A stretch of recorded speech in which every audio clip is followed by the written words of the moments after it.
Bom dia a quem nos assiste ao vivo aqui desse Fórum Entrevista Especial. Boa tarde, boa noite para quem vai nos assistir daqui a pouco, vai assistir depois. Hoje a gente está aqui numa edição muito especial. Nós vamos falar diretamente lá no edifício sede da Petrobras, onde o pessoal já está há quase 20 dias lá, a comissão de negociação da Federação Única dos Petroleiros, está lá no edifício sede. Já são 18 dias de greve com a paralisação de mais de 21 mil petroleiros em 121 unidades. O presidente da Petrobras, Roberto Castelo Branco, já cancelou as férias e discute aí, inclusive, a importação dos combustíveis. Enquanto isso, ele usa o ministro Ives Gandra, aí, né, um dos avalistas da reforma trabalhista do Michel Temer, para perseguir o movimento, para perseguir os petroleiros. E, diante de tudo isso, Jair Bolsonaro silencia, né? Então, já dando um bom dia aí ao David Bacelar, Cibele Vieira e o Tadeu Porto, que estão lá direto do edifício sede da Petrobras, e já deixo a pergunta com vocês: o que esse silêncio do Bolsonaro quer dizer? Bom dia, Tadeu, bom dia, David, bom dia, Cibele. Bom dia, Pino. Na verdade, quem está com a gente aqui é o Ademir Monzinho, o David... É o Ademir, agora que eu vi aqui. Com esse boné bonito aí, né? A gente está tanto tempo aqui junto que a gente está se misturando e acaba acontecendo essas coisas mesmo. Bom dia, Tati aí também, que ajuda a gente. Bom dia, galera da Fórum. Obrigado pelo apoio aí. Eu estou recebendo mensagem de gente que estudou comigo na 8ª série por causa daquela matéria do vídeo de apoio que a gente fez aos caminhoneiros que vocês divulgaram. A gente sabe que sem o apoio da mídia alternativa, tanto os blogs progressistas, os youtubers progressistas, os podcasts progressistas, nós não estaríamos tendo a mesma visibilidade, porque a mídia só descobriu que a greve dos petroleiros acontece agora, e nós somos destaque em praticamente todos os portais de notícia do país, por causa da multa do TST. E realmente estranho o silêncio do Bolsonaro, mas não surpreende, né, Pino? É claro que a gente não pode ficar aqui tentando discutir na base das convicções. Eu não conheço a cabeça do presidente, não estou perto de assessor nenhum dele, né? Mas a gente tem mais ou menos ideia do que seja. Primeiro, é a base de apoio deles, a base social forte de apoio deles são os caminhoneiros, e estão muito insatisfeitos com eles. Nós temos contato com alguns caminhoneiros aqui que realmente se sentiram traídos pelo fato da AGU ter entrado aí nesse julgamento do STF lá do piso mínimo, que é uma pauta muito importante deles, né, para informar o pessoal. Desde o golpe de 2016, a entrada do Pedro Parente, a Petrobras adota uma política de preço muito volátil, e isso prejudica muitos caminhoneiros, né, porque o Brasil é um país de extensão continental. Então, muitas das vezes, principalmente quando a Petrobras reajusta o preço seguidas vezes, o cara pagava um frete X quando começava a viagem, e quando terminava a viagem, o frete já estava valendo muito mais do que era, né? E aí prejudicava muito, o pessoal não tem previsibilidade, por isso que os caminhoneiros estão tão indignados. E vale lembrar que o Brasil é um país que, desde Juscelino Kubitschek, acabou deixando as ferrovias um pouco de lado, investindo em rodovias. Então, a nossa malha de logística ela é basicamente rodoviária. Então, esse pode ser um caso do Bolsonaro estar se silenciando, e o outro é porque ele sabe que no debate não tem como explicar. A verdade é essa, né? Ele, sabendo o que ia acontecer, jogou a luz para o ICMS, né, tentando fazer aquela cortina de fumaça que ele está acostumado a fazer, mas essa é uma pauta muito real na vida dos brasileiros. Você não consegue apagar com golden shower, você não consegue esconder com xingamentos ou com vídeo de hiena com leão. Essa é uma pauta muito presente na vida do brasileiro e da brasileira, a alta dos combustíveis, né? E ele vai ter que falar alguma coisa. E defender essa política de preço da Petrobras é nefasto. A gasolina era R$ 2,80, foi para R$ 5. E nós sabemos que quando ela era R$ 2,80, os impostos eram as mesmas coisas. Na verdade, eu acompanhei uma live do meu amigo Renato Rovai, deixar um grande abraço para ele e para a Adri, que estão sempre comentando aí nossa greve na Fórum 11h30. Ele colocou um título muito ousado, que eu achei que era Petroleiros encurralam o fascismo, né? Fiquei até um pouco orgulhoso do título dele, ainda mais numa análise como o Renato, que conhece tanto de política e de comunicação. Mas fato é que não é óbvio que não é a gente em si, mas a conjuntura e as circunstâncias deixaram o Bolsonaro encurralado. Essa é a verdade. Ele vai ter que, alguma hora, falar alguma coisa e, muito provavelmente, está sendo pressionado a defender essa política de preço da Petrobras, que a população não defende, que a base social dele não defende. E por isso que eu acredito que ele tenha calado. Essa questão para vocês aí, né? Você, Cibele, que estão mais envolvidos com isso. Depois eu vou ter uma questão diretamente aí para o Mãozinha em relação ao que está acontecendo lá no Paraná, né?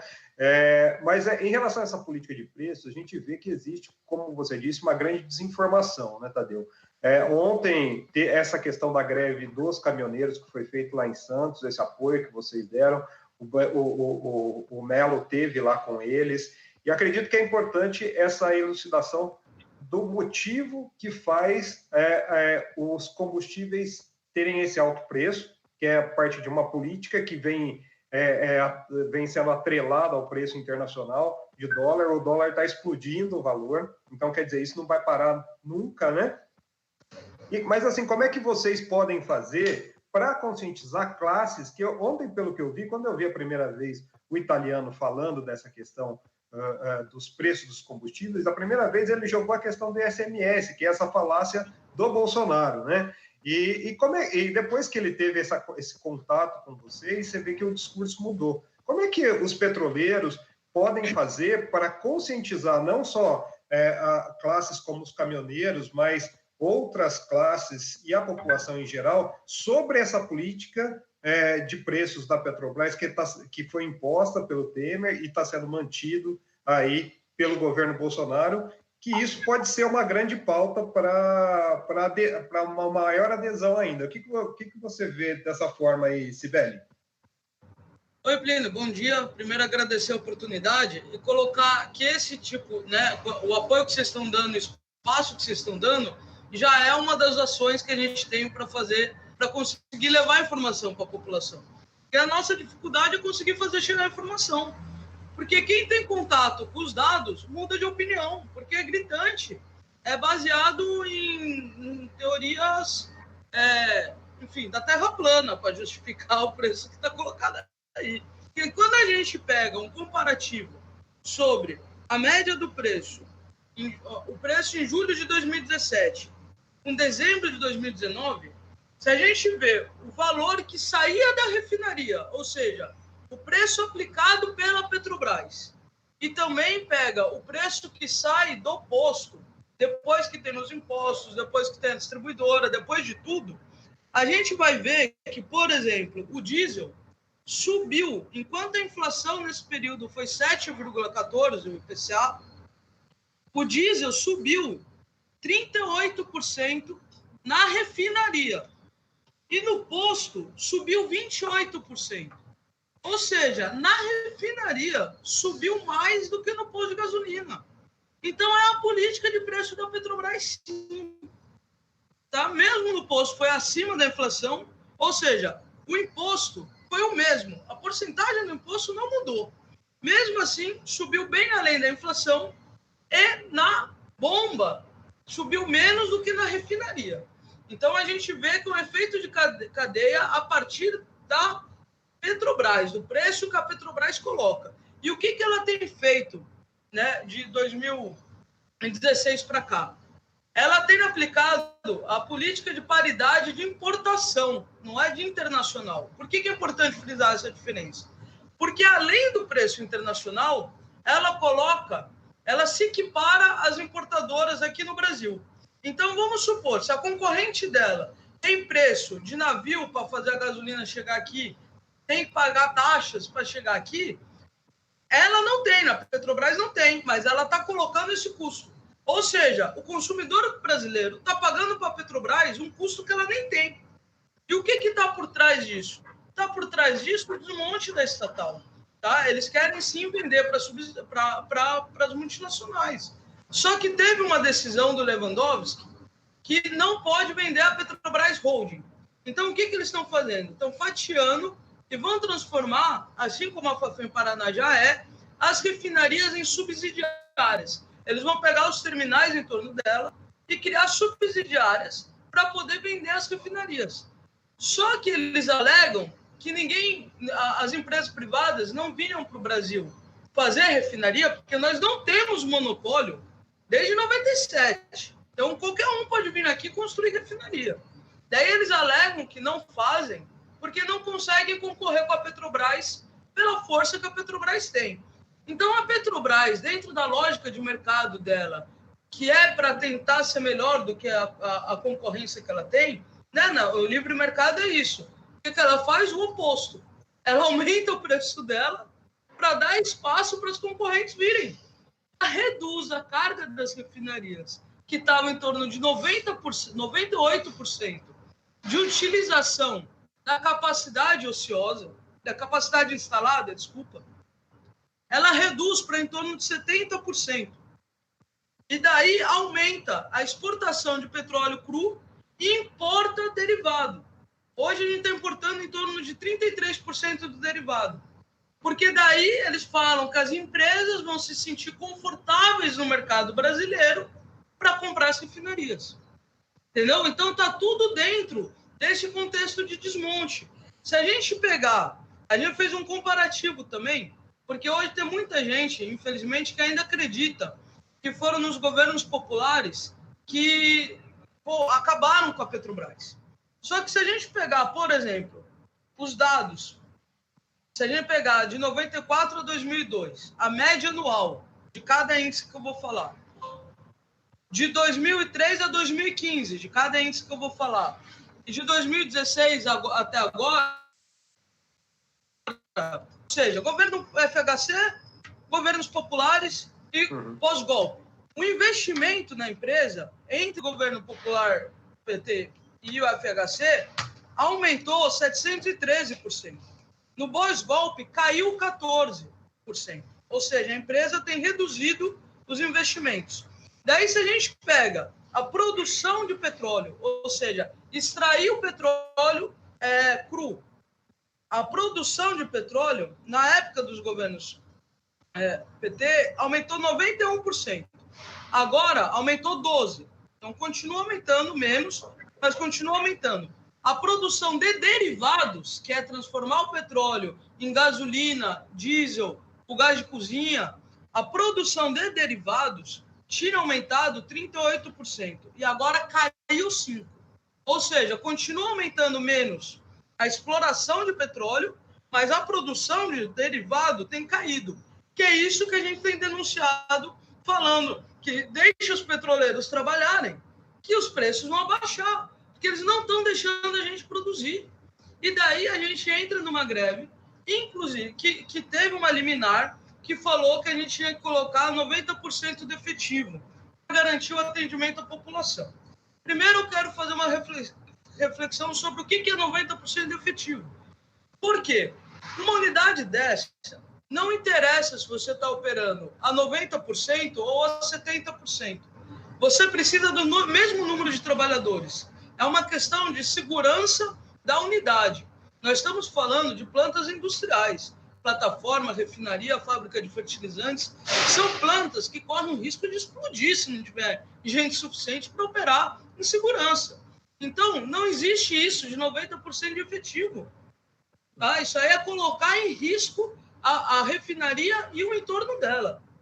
Então, já começa por aí que a gente percebe que as pessoas não entendem direito o que é as unidades operacionais da Petrobras. Agora, mesmo assim, nós, os petroleiros que estão em greve, junto com as direções do sindicato, foram às portas das refinarias para querer entrar, para cumprir a liminar. Inclusive falando, queremos cumprir a liminar. A gestão da empresa fechou as portas. Né? E daí, inclusive, daí fica essa guerra de informação. Falando, mas os petroleiros vai gerar desabastecimento. Daí o Castelo Branco fala que não. A ANP fala que sim. Nós, desde o começo, estamos falando que não queremos afetar a população.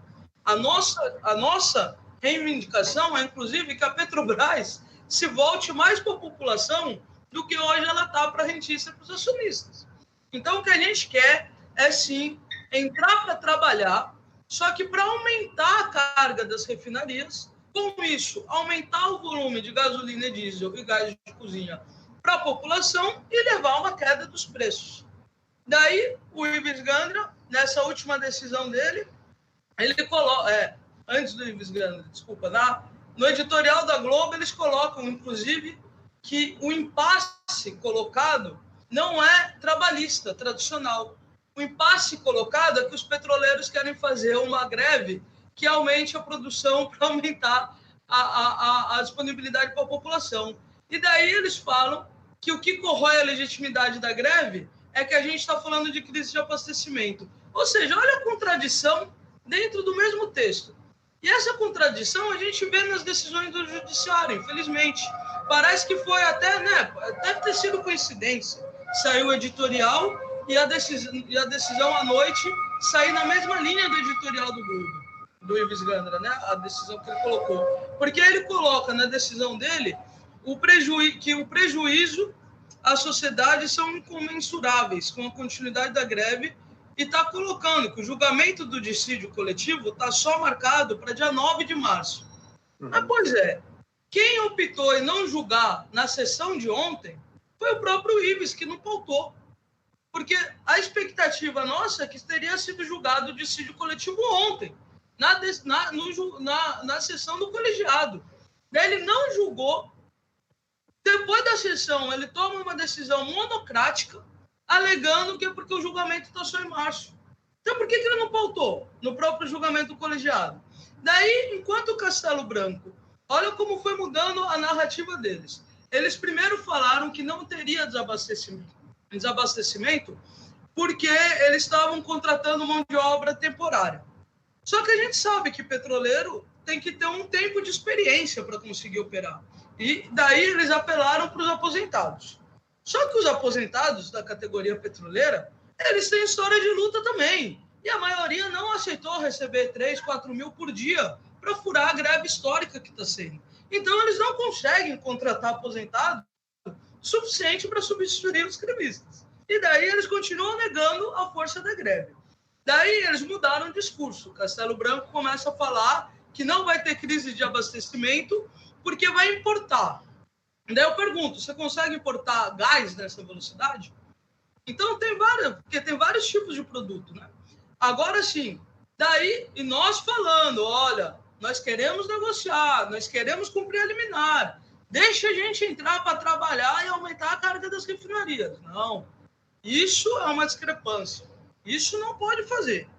Daí o Ives, sendo que a Petrobras está falando que não está afetando a produção, está tudo na normalidade, toma uma decisão falando que a greve coloca risco incomensurável à continuidade, à população.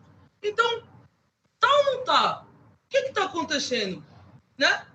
Quem que está mentindo? É o Castelo Branco? É o Ives? É a ANP? O que a gente sabe é que a gente quer produzir o máximo que a gente conseguir produzir para atender a população brasileira e eles que não querem deixar. Sibeli, você colocou uma coisa aí que você disse muito bem em relação ao risco que está se correndo, contratando equipes temporárias. Mandar um abraço para o pessoal que está acompanhando aqui a gente, inclusive você falou da questão dos aposentados, tem José Lúcio Rodrigues aqui, dizendo, sou petroleiro aposentado engajado nessa luta, não vamos recuar, vamos à luta. Pessoal, bastante gente acompanhando a gente. Ontem, o procurador do Ministério do Trabalho, lá no litoral de São Paulo, ele pediu à Justiça a prisão, inclusive, do diretor da refinaria Presidente Bernardes, em relação justamente ao cárcere privado que foram mantidos funcionários da Petrobras, grevistas, que estavam trabalhando sob forte estresse. Tem essa questão dessa contratação desses temporários. A gente sabe que uma refinaria de petróleo exige muito cuidado na operação para que não haja uma explosão, não haja aí riscos para a população, tanto para os trabalhadores quanto para a população por entorno, né? E a gente vê essa guerra de informação acontecendo. Vocês acreditam que do jeito que está sendo gerida essa crise aí, né, pela direção da Petrobras hoje, com essa guerra de informações, com essa tentativa de contratação de o que eles chamam de equipes técnicas nas refinarias, que é a grande questão que a gente trabalha aí, é a questão das refinarias, né? Que você mesmo colocou. Existe risco para a população do entorno dessas refinarias, essas operações? Como é que vocês veem isso? Ó, Plínio, para quem está acompanhando a gente, procurar entender, tá? Eu vou tentar ser bem didática, que isso realmente é... A refinaria opera com 5 grupos que se revezam entre si, tá? Quando vem numa greve, eles não conseguem, o pessoal entra em greve, a Petrobras monta o que chama de equipe de contingência, que são supervisores, coordenadores, engenheiro, são pessoas que normalmente não fazem naquela atividade, mas teoricamente conhecem aquela atividade. Isso por si só já é um risco. Só que eles não conseguem montar 5 equipes. Às vezes eles mal conseguem montar 2. Nesta greve, que a adesão está histórica, teve lugar que mal montou uma equipe completa. Então, o que eles fazem quando eles não conseguem montar a equipe? O certo seria vir negociar com o sindicato, a gente colocaria efetivo, só que teria que ter uma negociação sobre o que a gente está colocando, sobre a produção. E eles não querem negociar com o sindicato os termos de produção. Então, eles forçam a barra para manter operando na normalidade, mesmo sem ter o número de trabalhadores lá. E daí, o que aconteceu lá em Cubatão foi que, como não montou a equipe, não teve gente suficiente para isso, porque a adesão está muito forte lá, a empresa obrigou os trabalhadores que já estavam lá dentro, antes da greve começar, a permanecerem lá, porque não tinha quem render para tirar esses trabalhadores de lá.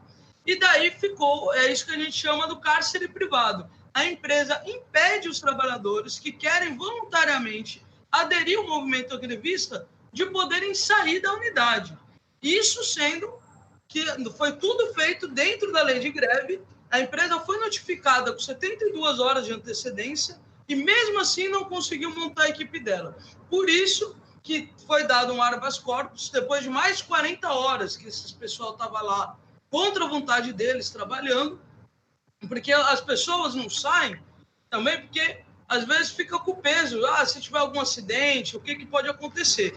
Então as pessoas permaneceram lá até vir a ordem judicial e colocar que a Petrobras tinha sim que conseguir render essas pessoas. Mesmo assim, a Petrobras descumpriu e manteve 2 trabalhadores, mesmo depois da decisão judicial, porque eles não conseguiram montar a equipe como um todo. Aí veio a ordem de prisão do gerente da refinaria, né? Então, isso é uma coisa que acontece em todas as unidades. Só que lá, de fato, dessa vez, demorou mais, inclusive, para sair o habeas corpus, e a empresa descumpriu a decisão liminar, né? Então, gerou essa questão da ordem de prisão. Agora, é uma situação, você imagina a cabeça dessas pessoas, operando uma unidade fabril há mais de 40 horas contra a vontade numa pressão de greve. Daí você vai responder, cada um consegue entender o que é uma situação dessa. Está colocando em risco o entorno da unidade, a vida desses trabalhadores lá dentro e a comunidade em volta da refinaria? É óbvio que está. Agora eles querem de toda forma negar a força da greve. Por isso que fica, é só você, pode pegar qualquer entrevista nossa e de qualquer sindicato, você vai ver que a gente mantém a mesma linha de argumentação desde antes do início da greve, inclusive. Agora, pega as entrevistas da Petrobras, vê se eles mantêm a mesma linha de argumentação. Cada hora eles falam um motivo diferente de como eles vão conseguir superar a greve. Enquanto isso, um endurecimento via judiciário. Você acha que teria esse endurecimento via... Porque aqui não foi só a questão das multas. A questão das multas, o Ives tinha colocado já na primeira liminar dele. Agora ele autorizou a Petrobras a convocar os trabalhadores e punir quem não for. Ou seja, está autorizando, inclusive, a demissão dos grevistas. Além das contratações temporárias, agora pode demitir quem continuar na greve. É isso que está colocado. Isso vai completamente a uma afronta ao direito de greve no Brasil. Se permanece essa decisão, se eles conseguem fazer isso com uma categoria como a petroleira, nenhuma outra categoria vai conseguir fazer greve alguma. Porque foi dada a primeira liminar. Nós tentamos cumprir a liminar, como eu estou colocando. mas tem a multa diária de 4 milhões e 500 mil por dia, caso não fosse cumprida aquela liminar, que eles estão falando que a gente não cumpriu. Mas nós temos vídeos mostrando a gente indo nas unidades, querendo entrar, e a Petrobras não permitindo. Só que o Ives não quis ver nada dos sindicatos. Ele só está ouvindo um lado. É o que a gente fala. Juiz, já com o time marcado, não é imparcial. Ele não está ouvindo só a Petrobras. Só que a própria Petrobras se contradiz.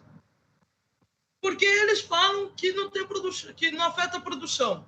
Ué, por que os petroleiros não podem parar completamente as refinarias? Uma unidade, os metalúrgicos, por exemplo, pode parar completamente uma montadora de carro. Numa greve, você para a fábrica inteira. Por que a gente não pode fazer isso? Porque é considerado serviço estratégico, serviço essencial à população. Beleza. O que é considerado serviço essencial à população? O abastecimento de combustível. Se eles estão falando que não tem crise de combustível por conta da greve, por que sequer existe uma liminar? Uhum. É muita contradição que a gente está vivendo e que a gente tem visto vindo do governo, né, dentro dessa política, e agora vem com essas ameaças de demissões de funcionários públicos concursados dentro da Petrobras, né? A gente vê essa política de achar que está sendo levada aí a toque de caixa por esse governo, e isso, a expressão talvez mais forte disso tem acontecido lá no Paraná, né? Então, vou aproveitar aí que o Ademir está aí com a gente e perguntar para ele como é que está a situação lá na Fafem, né? A Fafem que era, para você explicar aí para o pessoal, vou pedir para você explicar, Ademir, o que era a Fafem, o que é a Fafem, né? É uma fábrica de fertilizantes aí ligada à Petrobras, e como está sendo essa resistência a essas demissões que estão acontecendo lá para vender essa empresa, né? Bom dia, viu, Ademir? Obrigado por participar com a gente. Bom dia, Plínio. Então, Plínio, a Fafem, essa fábrica é uma fábrica de fertilizante. Esse fertilizante é o fertilizante nitrogenado, que é a ureia, né, que ela é usada na agricultura e na pecuária. E ela é uma das únicas fábricas do Brasil que estava aberta, onde a Petrobras também tinha mais 4 fábricas. Né, uma em Sergipe, está em Bernarda, uma na Bahia, que está em Bernarda, fechada também, né? E lá em Três Lagoas, no Mato Grosso, que estava sendo construída as maiores fábricas de fertilizante, que foi parada devido à Lava Jato. Essa fábrica, ela é uma fábrica grande, né? Que ela tem uma produção muito responsável por 10 a 11% do fertilizante do Brasil. Para o pessoal entender a importância dessa fábrica, que ela abastece todo o sul do Brasil, né, e a parte centro-oeste aqui com fertilizante. Esse fertilizante que é usado na agricultura, como eu falei, a produção da soja, do feijão, do arroz, aonde, fechando essa fábrica, ela fica dependente 100% do mercado estrangeiro para abastecer o Brasil. Um país agrícola, pecuária, nós vamos ficar refém do capital estrangeiro. Né? Quem vai pagar por isso vai ser a sociedade, a população. Por que a gente vai pagar por isso? Vai ser como a Cibele colocou. Aumentou o dólar, aumentou a variação da ureia, quem vai pagar vai ser o povo brasileiro na mesa. Vai comprar seu alimento, vai pagar muito mais caro. Por isso, vocês acham que o capital estrangeiro vai pensar na população do brasileiro? Não, vamos manter o mesmo nível do preço da ureia. E essa fábrica está sendo fechada por quê, Plínio? Porque é o seguinte... Essa fábrica ela entrou no projeto de privatização da Petrobras após o golpe em 2016. Só que ela tinha um valor de mercado muito alto, o valor de mercado dela. Daí, porque eles não iam conseguir vender com esse valor de mercado. O que eles fizeram? Tentaram inviabilizar a empresa. Deixaram a empresa em 2017 265 dias parada. Imagina, 265 dias parada em um ano. 2017. 2018 deixaram 245 dias parada. Deixaram parar a fábrica. Parada. Sem produzir um grão de ureia. E abriram o mercado, abaixaram o imposto de importação e abriram o mercado para o capital estrangeiro para trazer ureia de fora. Só que essa ureia de fora, ela é uma ureia com péssima qualidade. Ela tem formol, tem um monte de coisa nessa ureia que a pecuária não é ideal. Entendeu? Onde a pecuária, quando tem estiagem no Mato Grosso, eles usam muito ureia para alimentar o gado. como eles não conseguiram vender essa fábrica em 2017, 2018, o que eles fizeram? Eles fizeram a variação do mercado, como colocou a CBL aqui. Aumenta o preço lá fora, no capital estrangeiro. O que aconteceu? Começou a aumentar o insumo, que é a matéria-prima nossa, que é o asfalto, o RASF, que é o lixo do petróleo. Que chegou ao absurdo da matéria-prima nossa ficar mais cara que o produto final. Entendeu? E a própria Petrobras, o que fizeram? Eles fizeram um balanço contábil que a própria Petrobras fornece, ela mesma fornece a matéria-prima para a FAFEM. Que a FAFEM estava devendo a Petrobras. Ficou devendo para a Petrobras 250 milhões aí em 2018.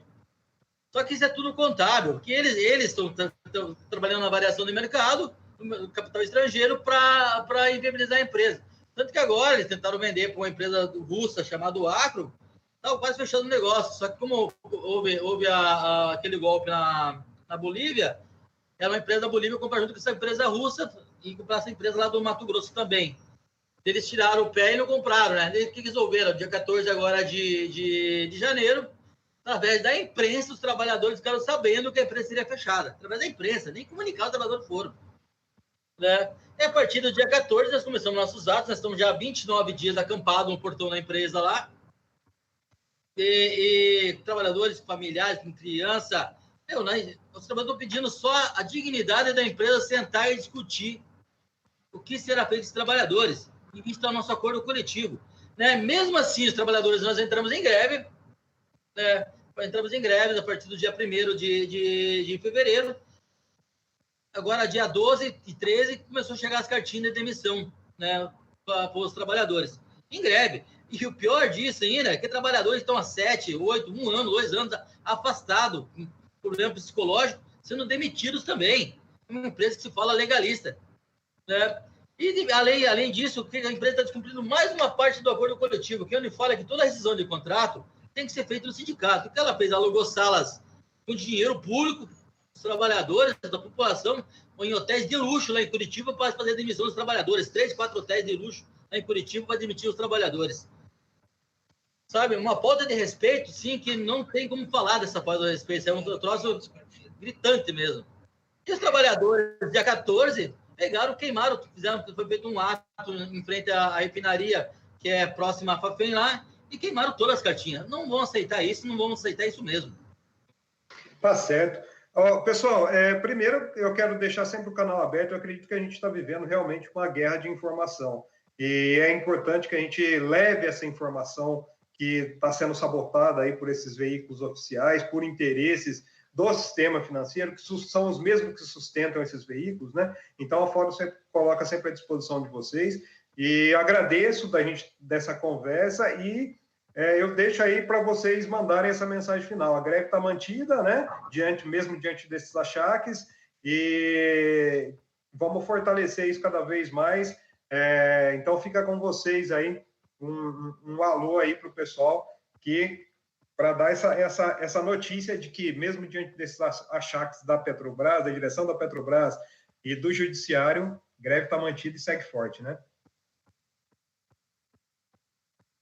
A greve continua. É só lembrando a galera que daqui a pouquinho vai começar uma série de atividades aqui na Porta do Edise, na vigília que nós estamos tendo aqui, desde que nós começamos a ocupar aqui, há 19, quase 20 dias, né? Começa agora, 10 da manhã, mas às 16 horas tem marcado um grande ato, uma grande caminhada, cuja concentração é aqui na porta do edifício sede da Petrobras, Avenida República Chile 65, perto da Lapa, perto da Cinelândia. Então, quem estiver no Rio para o Carnaval, vai ter bloquinho aqui. Quem for do Rio de Janeiro ou da região, dá um pulo aqui. Nós temos falado para a galera, não é porque a luta é nossa, realmente o ataque ao Estado Democrático de Direito pelo lado do trabalhador e trabalhadora é gigantesco. O que tem acontecido é um assinte, é praticamente um fascismo entrando nas entranhas da Justiça do Trabalho. A Petrobras não sentou com a gente nenhuma vez sequer para negociar. Ela contou com a Justiça do Trabalho, com as liminares de apenas um ministro o tempo todo para resolver essa crise. A Dataprev, por exemplo, deu um exemplo de ter suspendido a demissão dos trabalhadores para sentar e discutir. A Petrobras sequer fez isso e quer criminalizar essa greve se nós, trabalhadores e trabalhadoras cedermos a esse tipo de chantagem, nós não vamos conseguir mais nada. E, principalmente, nós não vamos conseguir resistir a essa frente neoliberal que quer tirar todos os nossos direitos. Basta lembrar que o judiciário, numa canetada, aumentou o salário dele em 16%, tem auxílio moradia aí, que vale mais que o salário mínimo calculado pelo DIEESE. Os bancos no Brasil são os mais lucrativos do mundo inteiro. Nós estamos numa crise há 4 anos, mas mesmo assim os bancos não deixam de dar dinheiro. Ou seja, o trabalhador precisa da sua ferramenta principal de defesa, que é a negociação, o espaço negocial e a greve. 16 horas na frente do EDIZE. Quem estiver no Rio de Janeiro, convoca um amigo, convoca uma amiga, vem aqui para a porta e vamos lutar junto por esse ideal. É isso aí. Eu agradeço, então, aí a Cibele Vieira e ao Tadeu Porto da FUP, também ao Ademir Jacinto, aí do Sindiquímica lá do Paraná, por esse papo, essa conversa. Bastante gente aqui mandando apoio para vocês.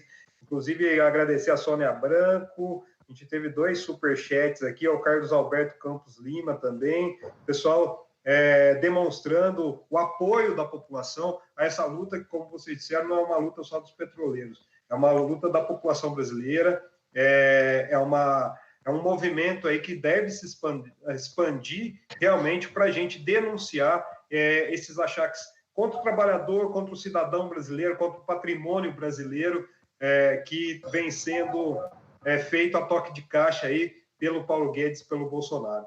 Obrigado, gente. Estamos juntos aí e a gente continua em contato. Para vocês que acompanharam a gente aqui nessa entrevista, a partir das 11h30, tem aí o Renato Rovai e a Adri de Lourenço com o Fórum 11h30 e a gente volta aí a qualquer momento com mais entrevista. Força aí, petroleiros. Tamo junto. Tamo junto. Valeu. Tamo junto.